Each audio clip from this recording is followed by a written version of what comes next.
Em 1973 eu estava no colegial, né? E aí eu fiquei sabendo do Salão Mackenzie de Humor e Quadrinhos, né? E eu fui com meu pai lá no Museu Lázaro Segall e aquilo me encantou, né? E saber que uma universidade que estava patrocinando aquilo, né? Eu estava em vias de prestar vestibular em breve, né? Aí eu comprei um balão que também falava dos mackenzistas que faziam parte do balão, né? De pensar que era todo mundo da USP, mas tinha um monte de caras do balão, tipo Ciame, Aidara, Manhane, Alci, Dirceu Amadil e outros, né? E isso me deu ainda não era muito politizado, eu não sabia que o Mackenzie era uma escola com uma certa tendência direitista. Isso me animou a querer essa universidade para estudar. Aí quando eu entrei, a primeira coisa que eu quis conhecer era o cara que fazia o Salão Mackenzie e o pessoal do balão que era do Mackenzie. Só que eu cheguei lá, todo mundo já tinha se formado, já tinha saído do Mackenzie. Aí eu fiquei com aquela ideia, acabei fazendo uma revista de quadrinhos lá com o pessoal do Mackenzie, que é a revista Capa, né? E resolvi fazer o Salão Mackenzie também, né? Aí a gente levou o projeto, eu fiz junto com o Cruz, um amigo meu que era da revista Capa, né? Ele me ajudou a fazer. E a gente foi no Paço das Artes, que antigamente funcionava junto com o MIS. E a gente foi falar com a Lourdes Cedran, e a Lourdes Cedran ficou encantada com o evento, e ela falou assim, olha, vou fazer o seguinte, eu vou dar os 3 andares do MIS para vocês, e mais o auditório. Então vocês têm que fazer um evento. Então, de repente eu tinha um museu inteiro para poder usar. E aí a primeira ideia que tinha era fazer uma grande exposição de um grande artista do humor gráfico, das artes gráficas. E na hora a gente pensou na Rian, na Ardite Sefé, né? Então a gente falou, bom, vamos fazer. Aí eu peguei e fui com um amigo pro Rio, né? E eu levei uma máquina fotográfica, levei um equipamento de Super 8, uma câmera de Super 8 e um gravador, né? Mas o gravador eu levei para poder de noite ficar escutando meus rock and rolls lá, né? E a gente foi para o Rio de Janeiro. Aí chegamos lá, como o Pasquim tinha feito uma entrevista com a Ardite Sefé, o primeiro lugar que a gente bateu era no Pasquim. E eles não tinham endereço da Ardite Sefé. Aí eu falei, bom, vamos atrás de outros desenhistas, né? Fomos atrás do Álvaro Cotrim, né? Aí chegamos lá, ele idoso, ele também não tinha endereço lá na Ardite Sefé, a única coisa que sabia era que ela morava em Niterói. Aí eu comecei a fazer um processo de pesquisa em departamento dos jornais lá cariocas, né, nesses vários dias que a gente ficou lá, e eu descobri que houve uma ação de despejo, né? A Ardite Sefé estava velhinha, não tinha casa própria, e ela foi despejada. E numa das matérias tinha o endereço dela. Agora bastava eu saber se ela ainda morava lá, né? Porque aquela matéria da ação de despejo, eu não sabia se ela foi despejada ou não.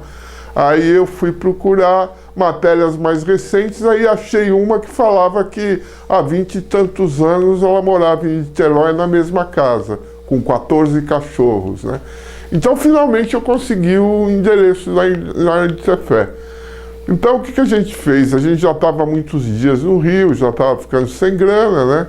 Aí a gente pegou e catamos tudo e fomos. Fui com a minha máquina, com o Super 8, com tudo, lá o gravador, fomos para casa da Ardite Sefé. E chegamos lá, era uma casa bem humilde, né? E a gente chegou explicando o que a gente estava fazendo e que a gente queria fazer uma grande exposição dela e fazer uma grande homenagem para ela, né? A nossa primeira caricaturista, né? As primeiras mulheres caricaturistas do mundo, né? E ela ficou tão encantada com o convite, né? Uma vida bem modesta, ela morava numa casinha bem simplória, com roupas bem simples, né? E um monte de cachorros, né? E aí ela perguntou se o que eu estava carregando era um gravador. E eu falei que era. Então ela mandou eu ligar o gravador. Só que esses dias de Rio de Janeiro, a pilha acabou, né? Escutando rock and roll para baixo e para cima, né? A pilha acabou e eu fingi que estava gravando porque eu achei que ela ia na gravação confirmar que ela aceitava participar do evento e que ela estaria, que estava tudo ok, né? Achei que era isso. Aí a Nerd Zefé começa a contar a vida dela. E ela vai contando tudo, como ela conheceu, como é que foi a paquera do Hermes da Fonseca, o presidente, né? Ele era viúvo, né? Como é que ele paquerou, como é que ele chegou no pai dela, que era o Barão de Zefé, né? E contou até histórias de como é que era o velhinho ali na noite, né? E ela foi contando tudo, ficou 2 horas, ela declamou, ela sabia falar ela falava umas 8 línguas, né? Ela declamou e eu fingindo que estava gravando, né? A única coisa que eu consegui fazer foi tirar umas fotos e eu tinha um rolinho de Super 8 e eu gravei um tequinho de nada, que o rolinho de Super 8 é 3 minutos, né? Eu gravei um pedacinho dela falando, né? Mas aí saindo de lá, ela topou, porra, me deu uma dor na consciência, assim, de ter perdido aquele grande momento, né? Minha mulher contou a vida dela inteira. Eu tinha um livro lá, pronto dela, e vendo ela contar a vida dela, eu descobri que ela era uma mulher pioneira, uma das primeiras mulheres a usar calça comprida. Ela levou violão, que era um instrumento marginal, para o Palácio do Catete. Ela frequentava as choperias, leiterias, os cafés, né? Tinha uma vida boêmia bacana, né? Ela era amiga da Chiquinha Gonzaga, que era um personagem assim que rolava um preconceito por ser mulher, né? Ela era amiga do Catulho da Paixão Cearense. E eu saí encantado de lá com a mulher, né? Uma mulher maravilhosa, assim, uma pioneira nessa luta feminista. Provavelmente ela é uma das nossas grandes pioneiras, né? E com esse remorso, isso talvez fez eu, muitos anos depois, criar um projeto chamado Sábado da Memória, onde eu tento gravar e preservar a memória desses grandes artistas, né? Mas a gente fez, a festa foi muito boa, né? Nerd Zefé disse que não gostava de viajar de avião, né? Então a gente alugou um Lebaron, que era um carro grande, chique, né? E um amigo foi buscar como motorista. Na semana que antecedeu, eu mandei uma amiga como dama de companhia para ela, pegou a peruquinha, levou ela no salão de cabeleireiro, tratou decentemente. Eu tinha dado dinheiro para comprar um belo vestido, né? E ela veio de carro para cá e foi maravilhoso, uma bela exposição. Eu consegui reunir tudo, porque estava tudo espalhado por várias casas, né? E a gente conseguiu fazer uma noite inesquecível, né? E eu tenho no meu coração sempre essa imagem dessa grande mulher que eu nunca esqueço, né?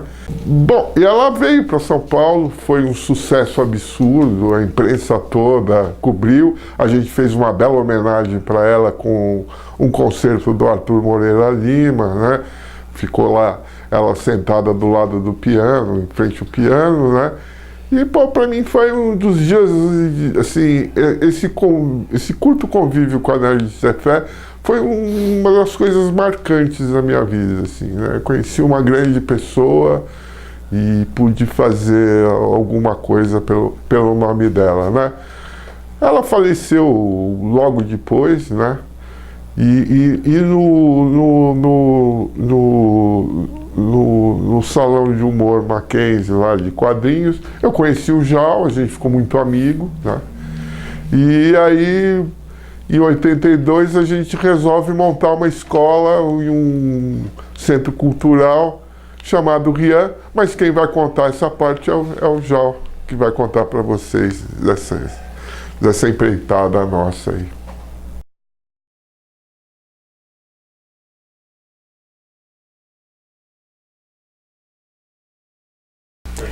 Bom, O Salão Mackenzie de Humor e Quadrinhos foi um marco.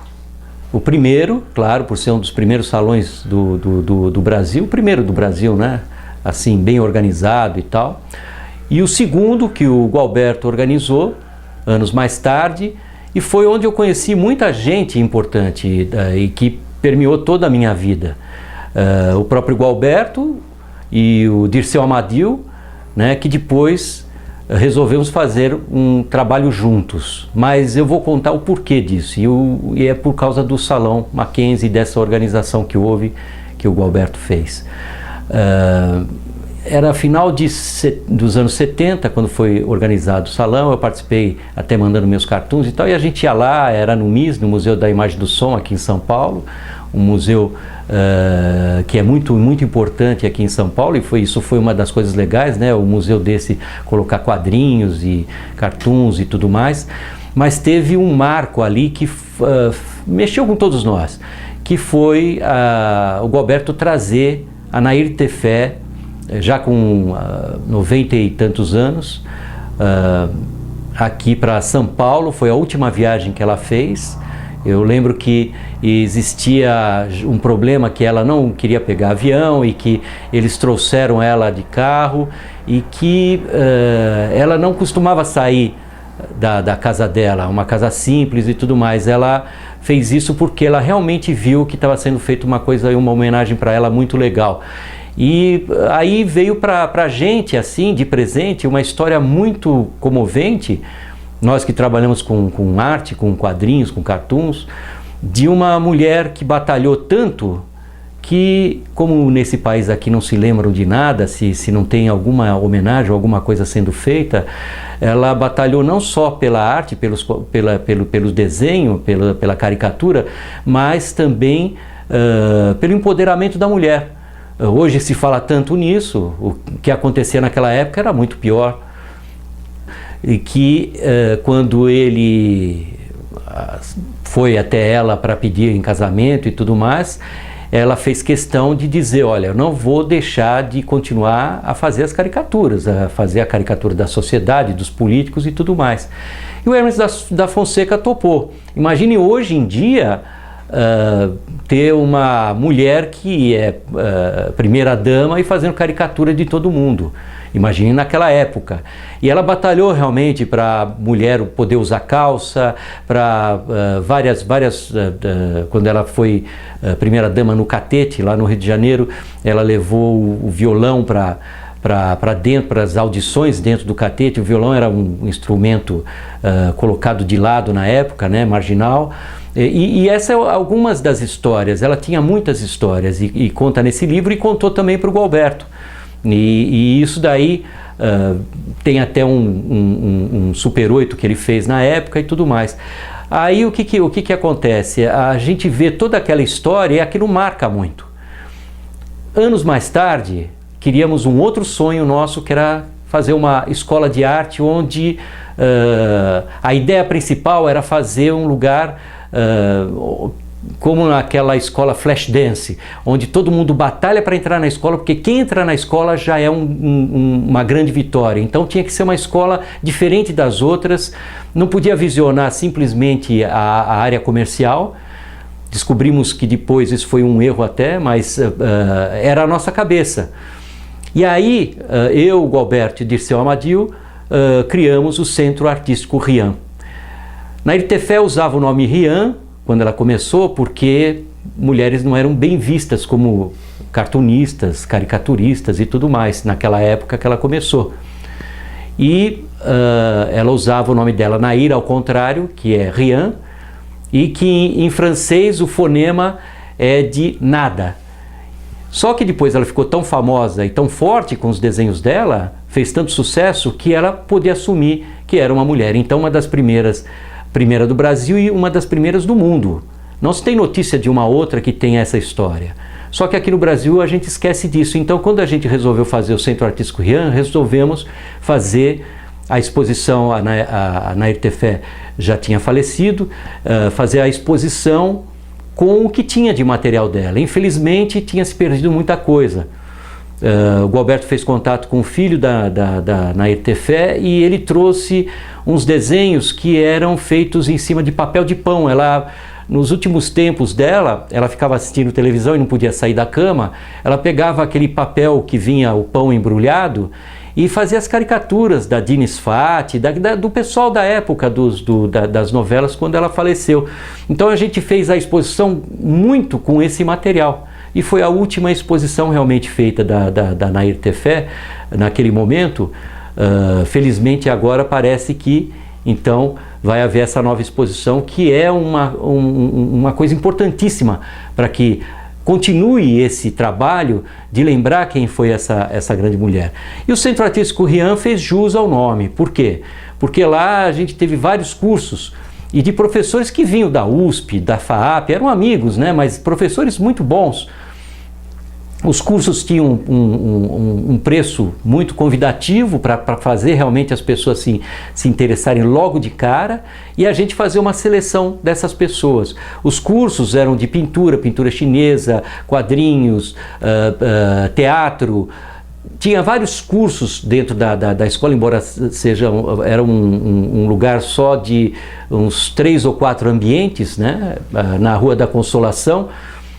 Tem a Avenida da Consolação aqui em São Paulo e a continuação é uma rua, mas é um lugar muito nobre. Então a gente conseguiu entrar num lugar legal, bem visionado, e fazíamos de 15 em 15 dias uma exposição com um desenhista, ou então fizemos a primeira exposição das mulheres nos quadrinhos e no humor gráfico, ficou na história isso também, e outras exposições sobre Copa do Mundo, exposições de alguns desenhistas que eram underground, outros que estavam na mídia.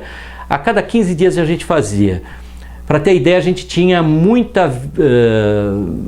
a gente aparecia nos jornais assim, com bom destaque, né? Chegamos a ser capa da Folha Ilustrada, logo na inauguração. Uma coisa difícil de se conseguir naquela época. Então a gente conseguiu fazer com que o Centro Artístico Rian virasse um lugar conhecido e virasse aquilo que a gente queria. Inclusive até algumas inovações como o curso de humor. A ideia era fazer um curso de humor, e fizemos, muito avançado e diferente do que tudo tenha sido feito até agora. Não era para formar ator de humor, era para formar pessoas que escrevessem textos de humor para vários veículos. Então tinha o professor de humor no rádio, professor de humor nos quadrinhos, professor de humor na televisão e no cinema,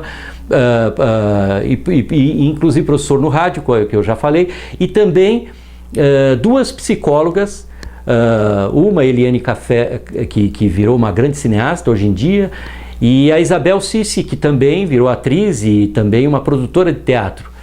Então era um grupo muito legal. Nesse curso a gente avisava as pessoas de que era uma ideia nossa e de que ali estava sendo feito um laboratório para ver se funcionava direito isso, e para ficar ainda mais difícil a coisa para a gente, mas mais legal para os alunos, a cada semana a gente levava um ator de humor, ou então um roteirista de humor de televisão. Chegamos a levar vários desenhistas e editores e tal, e todos fazendo uma palestra também sobre humor. Então foi algo que modificou a nossa cabeça também.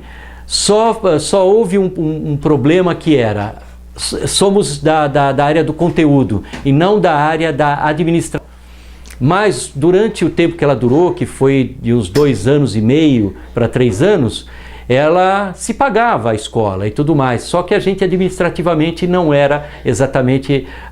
Nesse momento também Dirceu Amadil também saiu da sociedade, então ficou eu e o Gualberto, e a gente, como administrador, realmente não somos, como conteúdo, ideias, a gente consegue fazer bastante coisa. Mas o que ficou marcado? Centro Artístico Rian, todo esse pessoal que fez a escola, que trabalhou lá na escola, e mesmo do curso de humor, depois foram trabalhar naquilo que aprenderam. Então é uma escola que funcionou perfeitamente. E é isso que esse depoimento que vocês estão dando, a possibilidade da gente dar, mostra que Nair Tefé, a Rian, ela não pode nunca ser esquecida nesse país aqui, senão a gente está esquecendo boa parte da história e boa parte da vida cultural brasileira.